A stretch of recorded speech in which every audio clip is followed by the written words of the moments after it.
تو اعتکاف کا مطلب ہی یہ ہے کہ بندہ اپنے آپ کو مسجد میں روک لے، بغیر حاجت کے مسجد سے نہ نکلے۔ ظاہر ہے اگر بغیر حاجت کے مسجد سے نکلے گا تو اعتکاف ٹوٹ جائے گا، کیونکہ یہ اعتکاف کے مقصد کے خلاف ہے۔ جتنی حاجت ہے اپنی حاجت کو پورا کرے۔ اب حاجت کی دو قسمیں، ایک حاجت شرعیہ اور ایک ہے حاجت طبعیہ۔ حاجت شرعیہ یہ ہے کہ جس مسجد میں اعتکاف کیا ہے اس مسجد میں جمعہ کی نماز نہیں ہوتی، جمعہ کی نماز پڑھنے کے لیے بڑی مسجد میں جہاں جمعہ ہوتا ہے وہاں چلا جائے، یہ حاجت شرعیہ ہے۔ حاجت شرعیہ کو پورا کرنے کے لیے مسجد سے نکل کے دوسری مسجد میں جا رہا ہے، اس کی اجازت ہے۔ اور دوسرا ہے حاجت طبعیہ۔ حاجت طبعیہ کے لیے بھی مسجد سے نکل سکتا ہے، یعنی واش روم کی حاجت ہے، غسل واجب ہو گیا، جنابت کو اتارنے کے لیے مسجد سے نکلتا ہے تو یہ حاجت طبعیہ ہے۔ یا کھانے کے لیے، پینے کے لیے، جبکہ اس کو کھانا لا کے دینے والا، پانی لا کے دینے والا کوئی موجود نہ ہو، تو گھر تک صرف کھانا لے جانے کے لیے اگر وہ جاتا ہے تو یہ حاجت طبعیہ کو پورا کرنے کے لیے جاتا ہے، اس کے جانے کی اجازت ہے، یہ اپنی حاجت ہی کو پورا کر رہا ہے۔ ادروائز اس کے علاوہ جس چیز میں نہ حاجت شرعیہ کا تحقق ہے اور نہ ہی حاجت طبعیہ کا تحقق ہے، اگر اس کام کے لیے مسجد سے باہر نکلے گا تو اس کا اعتکاف باقی نہیں رہے گا۔ نبی مکرم صلی اللہ علیہ وآلہ وسلم اعتکاف کی حالت میں بغیر حاجت کے مسجد سے نہیں نکلتے تھے۔ صحیح بخاری میں امام بخاری رحمۃ اللہ علیہ نے 2029 نمبر حدیث بیان کی ہے اور اس حدیث پر عنوان قائم کیا ہے، باب لا يدخل البیت الا لحاجۃ، کہ معتکف بغیر حاجت کے اپنی جو مسجد اپنے گھر میں داخل نہ ہو بغیر حاجت کے۔ اب اس کے تحت سیدہ ام المومنین عائشہ صدیقہ رضی اللہ تعالیٰ عنہ سے حدیث لے کے ہے کہ آپ فرماتی ہیں، لا يدخل البیت الا لحاجۃ اذا کان معتکفا، جب نبی اکرم صلی اللہ علیہ وآلہ وسلم اعتکاف کی حالت میں ہوتے تھے تو حضور بغیر حاجت کے گھر میں تشریف نہیں لاتے تھے، اپنے گھر میں داخل نہیں ہوتے تھے اور مسجد سے نہیں نکلتے تھے۔ تو اس سے بات واضح ہوگی کہ بغیر حاجت کے مسجد سے نکلنا معتکف کے لیے جائز نہیں ہے۔ اگر نکلے گا تو اعتکاف ختم ہو جائے گا، اعتکاف باقی نہیں رہے گا۔ اور یہ جو پابندیاں شریعت کی طرف سے ہیں، نبی کریم علیہ الصلوۃ والسلام نے جو طریقہ بتایا وہ طریقہ اور سنت جو ہے اس کے مطابق پابندیاں ہیں، اپنی طرف سے پابندیاں نہیں ہیں۔ ہاں یہ ایک الگ مسئلہ ہے اور اس کی تفصیل ہے کہ جو مسجد سے نکلنا کب پایا جائے گا یا مسجد سے نکلنا کس کو کہا جائے گا، تو علماء نے، فقہاء نے پھر اس کی تفصیلات بیان کی ہیں کہ جو جگہیں مسجد کے ساتھ ملحق ہیں، جس کو فنائے مسجد کہتے ہیں، اگر معتکف فنائے مسجد میں بغیر حاجت کے بھی اگر جاتا ہے تو چونکہ وہ مسجد ہی کے اندر ہے لہذا وہاں جانے سے اعتکاف نہیں ٹوٹے گا، اور اگر مسجد کی باؤنڈری اور مسجد کی حدود سے باہر نکل جاتا ہے تو اب وہ مسجد سے چونکہ خارج ہو چکا ہے، اب اس کا اعتکاف جاتا رہے گا۔ آگے تفصیلات موجود ہیں، لیکن اس بات میں کوئی شک و شبہ نہیں ہے کہ بغیر حاجت کے اگر مسجد سے نکلے گا تو اعتکاف باقی نہیں رہے گا۔ یعنی حاجت کی دو ہی قسمیں، حاجت شرعیہ یا حاجت طبعیہ۔ نہ حاجت شرعیہ ہے نہ حاجت طبعیہ ہے، بغیر حاجت کے نکلے گا تو اعتکاف ٹوٹ جائے گا۔ اب یہ جو پابندیاں ہیں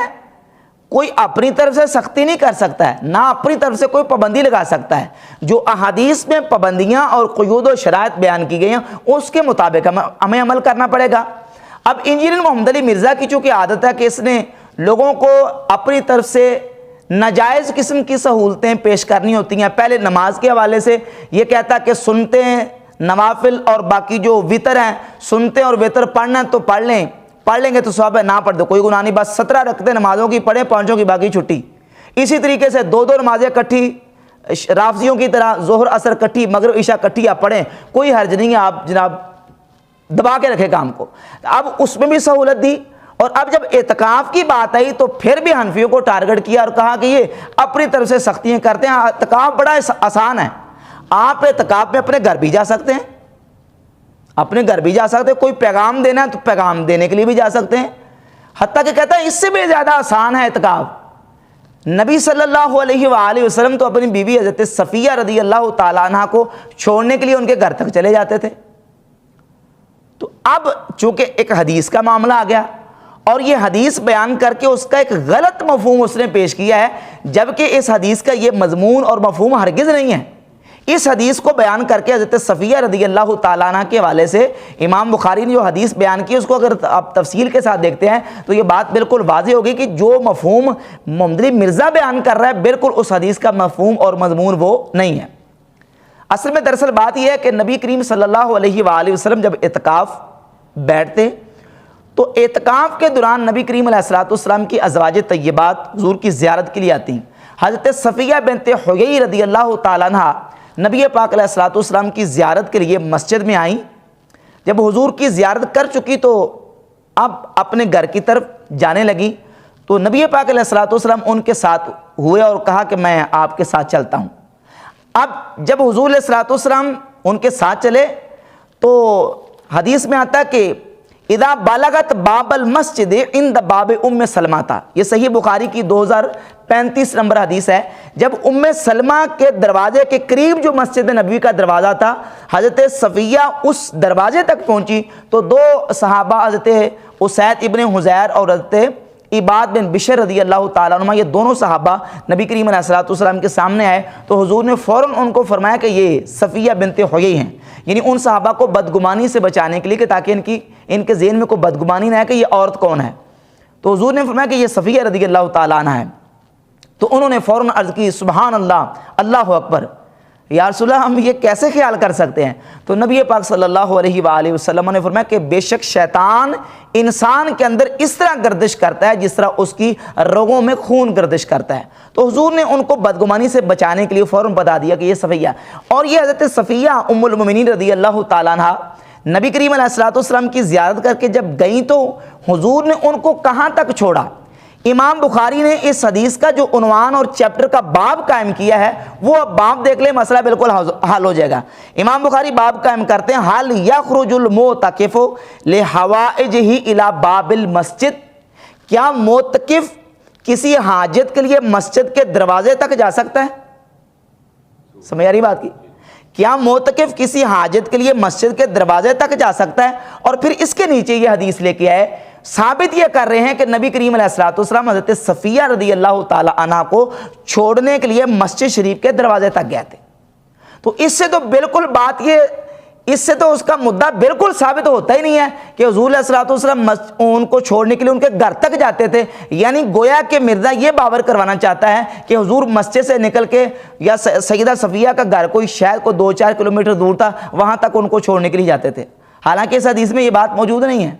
مقصد صرف اتنا ہے کہ نبی کریم علیہ الصلوۃ والسلام ان کو چھوڑنے کے لیے مسجد کے دروازے تک گئے۔ اور امام بدر الدین عینی نے عمدۃ القاری شرح صحیح بخاری کی جلد نمبر 11 صفحہ 215 پہ اور دیگر محدثین نے بھی لکھا ہے کہ نبی کریم علیہ الصلوۃ والسلام کی ازواج طیبات کے جو گھر تھے، بیوت ازواج نبی صلی اللہ علیہ وسلم حوالی ابواب المسجد، نبی کریم علیہ السلام کی تمام ازواج طیبات کے جو گھر تھے اور حجرے تھے وہ مسجد نبوی کے بالکل ارد گرد تھے، مسجد نبی کے دروازوں کے پاس تھے۔ تو حضرت صفیہ کو چھوڑنے کے لیے نبی پاک علیہ الصلوۃ والسلام مسجد نبی کے دروازے تک گئے تھے، نہ یہ کہ حضور علیہ الصلوۃ والسلام مسجد سے نکل کے ان کو گھر تک پہنچا کے آئے تھے۔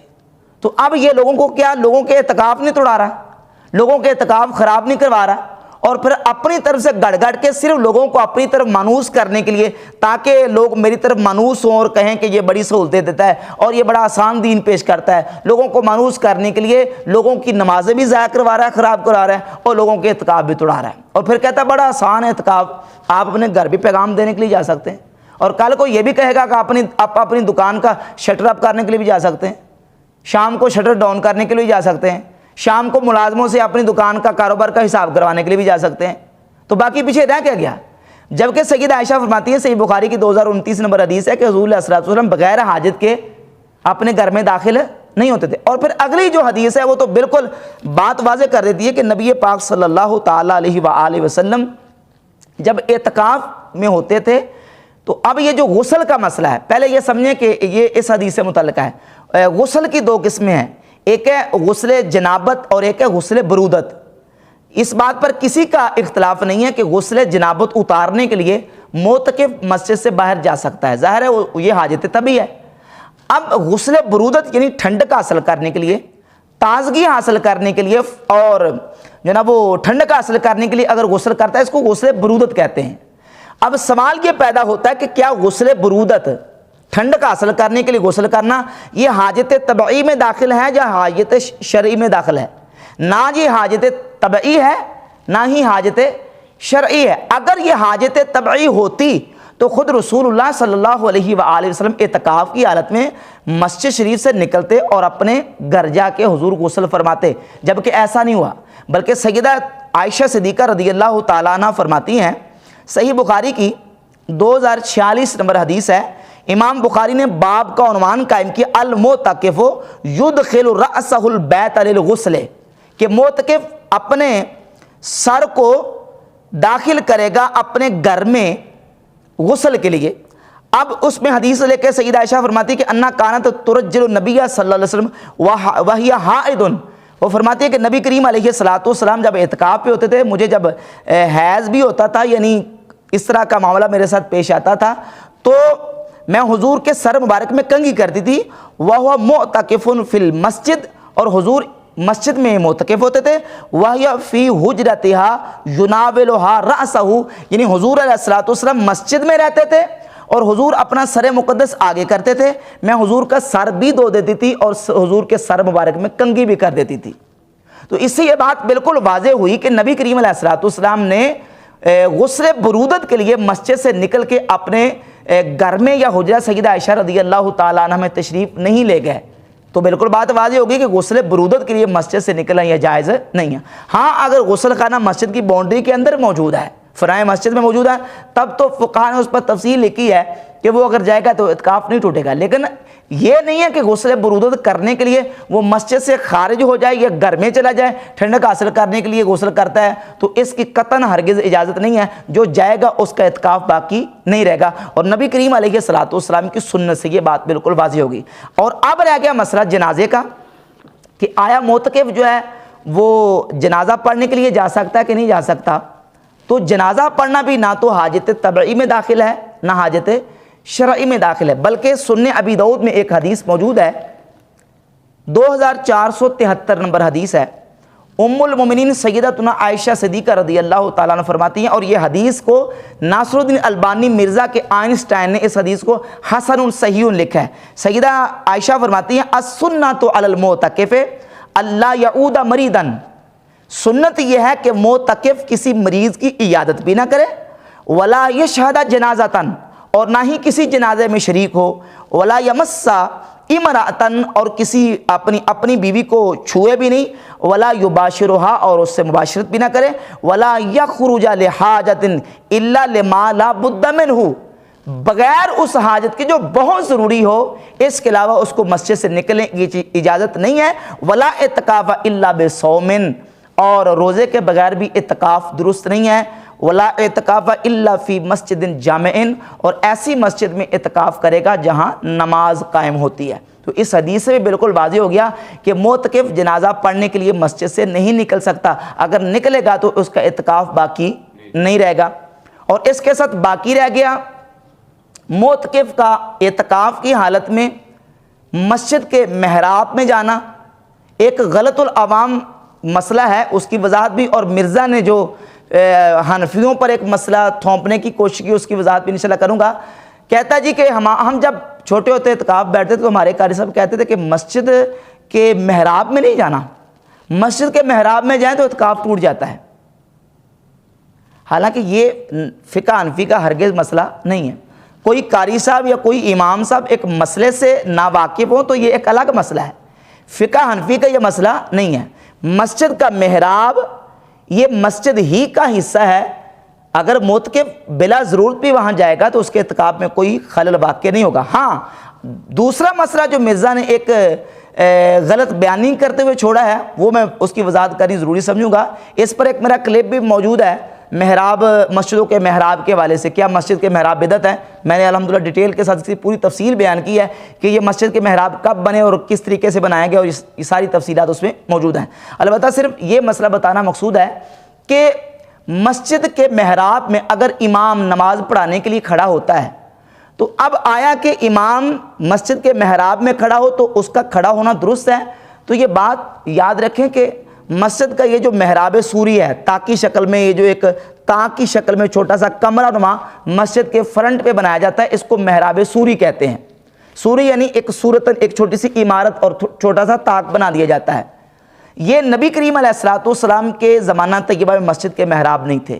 نہ ہی حضور علیہ السلام نے بنائے، نہ ہی نبی کریم علیہ السلام کے صحابہ نے بنائے، بلکہ یہ سب سے پہلے مسجدوں کے یہ جو سوری محراب ہیں یہ حضرت عمر بن عبدالعزیز رحمہ اللہ خلیفہ راشد بنو امیہ کے جو خلیفہ تھے، خلیفہ جن کو عمر ثانی بھی کہا جاتا ہے، تو عمر بن عبدالعزیز رحمہ اللہ عالم متوفہ 101 ہجری، انہوں نے یہ محراب تعمیر کروائے تھے۔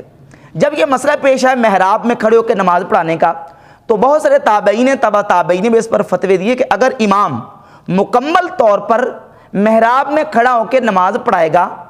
تو اب چونکہ محراب ایک چھوٹا سا مکان ہے، الگ مختلف مکان ہے، امام کا ایک مختلف مکان میں کھڑا ہونا اور مقتدیوں کا ایک دوسرے مکان میں کھڑا ہونا، یعنی حال میں کھڑا ہونا، حال اور وہ تاکی محراب، سوری محراب، وہ الگ الگ مختلف کمرے ہیں، الگ الگ مختلف مکان ہیں، تو امام اور مقتدیوں کا مکان مختلف ہونا یہ درست نہیں ہے، بلکہ یہ تشبہ بالیہود کی وجہ سے ممنوع ہے اور مکروہ ہے، کیونکہ یہودی جب عبادت کرتے ہیں تو یہودیوں کی عبادت کا طریقہ کار یہ ہوتا ہے کہ وہ اپنے عبادت کروانے والے کو، اپنے امام کو ایک ممتاز اور ایک الگ مختلف جگہ پہ کھڑا کرتے ہیں۔ تو ہمارا مسلمانوں کا جب امام نماز پڑھائے تو وہ اس طرح نہ پڑھائے کہ اس کی یہودیوں کی عبادت کے ساتھ مشابہت ہو، تو اس وجہ سے کہا گیا کہ امام جب کھڑا ہو تو مکمل طور پہ محراب میں کھڑا نہ ہو، بلکہ اس کے پاؤں مسجد کے حال کے اندر ہوں جہاں مقتدی کھڑے ہیں، تاکہ مقتدیوں کا اور امام کا محل اور مکان ایک ہو، تاکہ وہ جو کراہت ہے تشبہ بالیہود والی وہ کراہت لازم نہ آئے۔ اس لیے ممنوع نہیں ہے کہ محراب مسجد کا حصہ نہیں ہے۔ مرزا نے اب تھوپنے کی کوشش یہ کی ہے کہ ان کے ہاں جو محراب ہے یہ مسجد کا حصہ نہیں ہے، حالانکہ یہ بات بالکل سرے سے غلط ہے، محراب مسجد کا حصہ ہے، البتہ اس میں امام مکمل طور پہ مستقل کھڑا ہو جائے تو اس کا نماز پڑھانا مکروہ کیوں ہے؟ اس کی وجہ یہ ہے کہ مکان مختلف ہو جائے گا اور امام مقتدیوں سے ممتاز ہو جائے گا۔ اب امام کا مقتدیوں سے ممتاز ہو کے کھڑا ہونا اس میں یہودیوں کی عبادت کے ساتھ مشابہت ہے، اس لیے اس کو مکروہ قرار دیا گیا، اور اس پر تابعین کے تبع تابعین کے آپ مصنف ابن ابی شیبہ اٹھا کے دیکھ رہے ہیں، اس میں فتاوی جات موجود ہیں جس میں بڑے بڑے اکابر اسلاف امت نے اس پر فتوے دیے کہ یہ کرنا درست نہیں ہے۔ تو جو کراہت کی وجہ ہے وہ یہ ہے، نہ کہ یہ وجہ ہے کہ محراب مسجد کا حصہ نہیں ہے۔ ہاں ایک خاص جزئی یا کوئی نادر صورت ایسی ہو کہ جس جگہ پہ مسجد بنائی گئی اور بانی مسجد نے، واقف مسجد نے، مسجد کو وقف کرنے والے نے شروع اور ابتدا ہی سے مسجد کے محراب کو مسجد سے خارج قرار دے دیا، تو اگر واقف مسجد نے محراب کو مسجد سے خارج قرار دے دیا، اس کو شرعی مسجد میں شامل نہ کیا، تو پھر مسجد شرعی کا اس پر اطلاق نہیں ہوگا۔ لیکن یہ ایسی صورت ہے، بہت نادر و نایاب صورت ہے، کہیں شاید ملتی ہوگی۔ تو یہ ہیں مسائل جن کو سمجھنا ضروری ہے، اور مرزا اپنی غلط تشریحات کی وجہ سے لوگوں کی نمازیں بھی خراب کرتا ہے اور لوگوں کے اعتکاف توڑانے کی بھی کارروائی کر رہا ہے۔